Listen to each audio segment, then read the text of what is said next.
Take our lead, let's help you make your mark. Our goal is your satisfaction. Let us show you the way. Not microwave safe. 3, 6, 7. Avoid putting Type 3 PVC, Type 6 polystyrene and Type 7 polycarbonate into a microwave oven.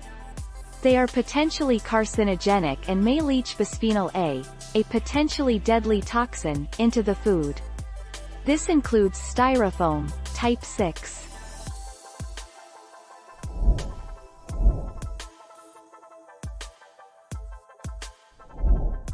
Take our lead. While polystyrene foam or styrofoam containers do a good job in protecting foods in the refrigerator, they aren't made for the microwave. A form of plastic, the foam can melt in the microwave, allowing chemicals to be released into your food.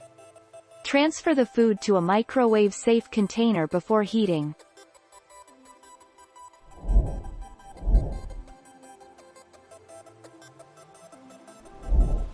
Take our lead. Can you put styrofoam in the oven? You should never put styrofoam containers in the oven. Styrofoam, made from expanded polystyrene, doesn't withstand high heat. It will start softening at 212 degrees Fahrenheit and melting at 464 degrees. Thank you for watching. Please subscribe and hit the bell notification.